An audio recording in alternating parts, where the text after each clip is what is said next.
The mark of the beast is one of the more intriguing, if not enigmatic, aspects of the book of Revelation. I mean, particularly in light of the emergence of modern biotechnology.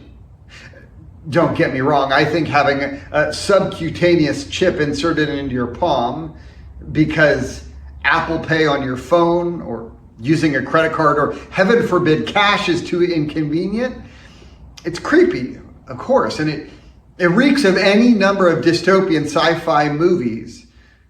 But despite what some intuition might suggest, I don't think it's the mark of the beast. For one, an Amazon palm scanner at Whole Foods doesn't fit with the Revelation text. Revelation says the second beast, says of the second beast, it also forced all people, great and small, rich and poor, free and slaves, to receive the mark on their right hands or on their foreheads. And there it is. All people do not shop at Whole Foods. Poor people certainly don't. I guess you could say that some people become poor because they shop there, but that's beside the point. I'm just saying, I don't think the mark of the beast is necessarily about a microchip. Nor did I think during the pandemic that it was the COVID vaccine or any other vaccine, that was the mark of the beast.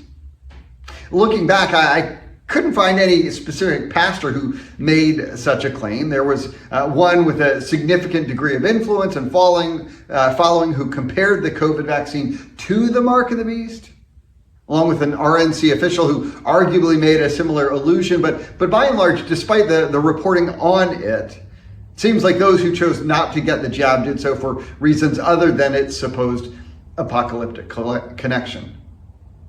Now, I think one of our problems with our attempts to understand this verse is the way we tend to connect any kind of literal or physical mark on the body to the mark of the beast.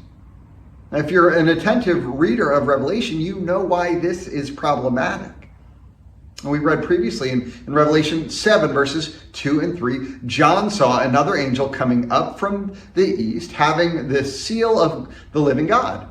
He called out in a loud voice to the four angels who had been given power to harm the land and sea, "Do not harm the land or sea or the trees until we put the seal on the foreheads of the servants of our God."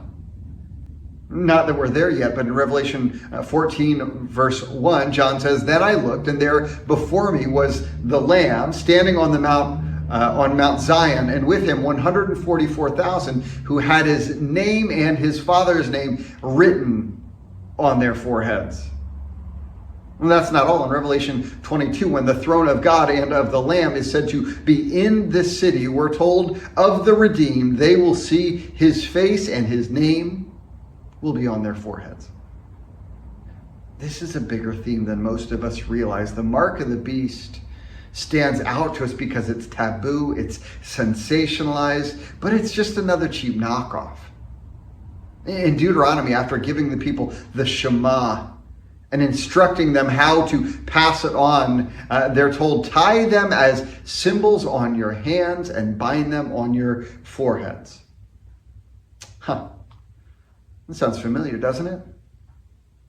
Again, the beast is just another off-brand wannabe copying what God and his people have always done. God's people took these little scroll boxes with pieces of Torah written on them called phylacteries.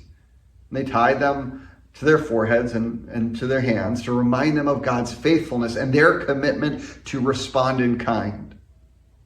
As believers, we don't wear the Torah on our foreheads. The sign of our protection and God's ownership over our lives is his invisible Holy Spirit.